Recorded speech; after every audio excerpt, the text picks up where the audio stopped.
Hello, I am Ronan Chris Murphy from recordingbootcamp.com, and in a lot of the videos that Diego Lopez and I have made in the last year or so, or since we did the big changeover here at the studio, people have written and asked, what's that big thing with the giant green knob that we see in all your videos? Well, the answer to that is the Crane Song Avocet. Actually, more importantly, it is the Crane Song Avocet II, which I'll tell you why that's somewhat important in just a moment. But when I lost the console, not only did I sort of give up faders and the EQs, but I also gave up monitor routing, how to switch between different speakers, how to do simple things like turn the volume up and turn the volume down. So we looked around for probably 3 or 4 months looking for the right solution, and I eventually settled on this Crane Song Avocet II, which is a brilliant piece of gear designed by Dave Hill. And it does so much stuff. I mean, anything from Dave Hill is going to be like intense and deep and geeky. So there's no way I could really tell you the whole thing. You can, read the manual for that. But what I can show you is just how we use it every day, whether we're mixing records here or mastering here, and how we use it to switch between the two. So rather than that, let me just show you how we use it and how it's really helped us here at the studio. So this is the Crane Song Avocet.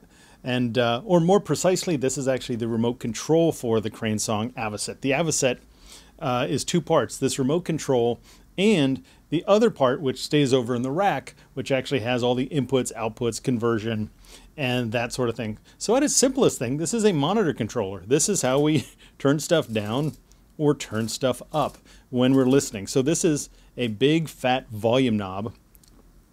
And so we have the option of, again, turning things up and down, and then here, switching between 3 different outputs, or in this case, 3 different speaker sets. Output 1 actually goes to our big custom mastering speakers, which are one-of-a-kind speakers by a company called Far Audio in Belgium. The second set goes out to our Yamaha NS10s, and actually the third set here goes out to a Coleman switching box, which allows us to connect 3 other monitor sources. So we have some Avantones, which are Avant Electronics version of the Oratones. We have some KRK V8s, and we also even have the built-in speakers into one of our monitors here on the Pro Tools system. So it's really important in our mastering work to be able to go and check our audio just to make sure that the masters are really going to translate well across a wide range of systems. And you don't really get much more range of options than the speakers built into our monitor and $30,000 mastering speakers. So that allows us to cover a whole lot of range for that. And we just switched that all right here.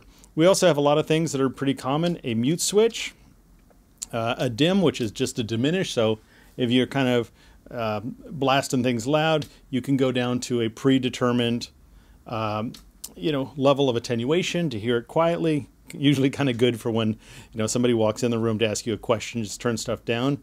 There's mono switch, which is super important. You want to be checking your stuff in mono to make sure that your mixes are going to hold up well and not have too many bad phase problems. And speaking of phase, we have phase option here for inverting polarity on left and right side.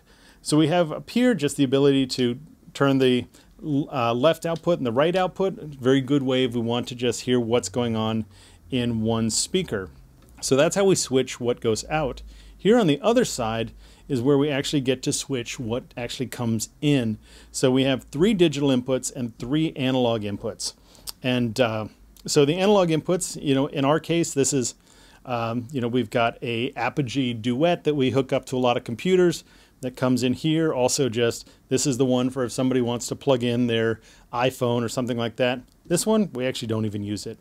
But where we switch here, this is where we get the difference between the Avocet 1 and the Avocet II, and that is in the conversion. So we can take inputs here from either AES EBU or SP-Diff or Lightpipe and go through Avocet's amazing conversion. And the difference between the Avocet 1 and the 2 that's really of note is it has the latest generation of their quantum converters, which are just crazy detailed, super low jitter, super accurate. And with all the mastering work we do, this is really important. There's lots of other things we do in the creative things where we want to add a lot of mojo and things like that. But your final digital to analog conversion, you just want it as clean and pristine as possible.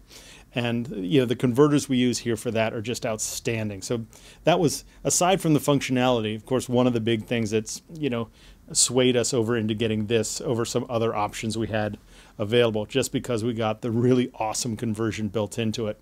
So we have, again, our main one here, which is the main output from our DAW. And oddly enough, sorry for the labeling being different than how we're probably supposed to do it, when we switch over to this one, this is actually where we switch over to a bunch of other multiple inputs. And the one we use most commonly is actually a CD player. And it's an old CD player, probably 15 years old. But when we're running light pipe out of it into this converter, we are getting absolute top of the line conversion. So when we pop in a CD, we're getting to hear exactly what is on that disc. There's also talkback controls. So if you need to, talk with people out in the other room, we actually don't use that because we have no separation between our control room and our live room. The last little bit that we actually use quite a bit here is the headphone output. It's great if you want to check your stuff on headphones, but also in situations when we're tracking, we can actually set up, and Diego and I can monitor on headphones through here while all the musicians have their own custom headphone mixes. And the headphones get a little bit more important just because of the fact that when we're doing things here, since we have no separation between the control room and the live room, everybody's hanging out together, and this gives us a chance to all just listen really, really well on good speakers and actually understand what's going on. I'm really glad we spent the time to hunt around. This ended up kind of being the perfect solution for us, not only because of the routing options and everything else, but the quality of the conversion is just so rock solid. And all the mastering work that we're doing, kind of at a high level, it's really important that we have very, very good understanding of what's going on. And the super high quality monitoring allows us to hear more detail and do better kind of problem solving throughout the mastering process. So that is it. That is the Crane Song Avocet II. And like I said before, this thing is really deep. There's way more to it than I talked about. I just wanted to show you guys what it is, what's this crazy thing with the big green knob, and how Diego and I use that all the time here at Veneto West Studios with our commercial mixing and mastering projects. So check it out yourself if you want to get more information on that.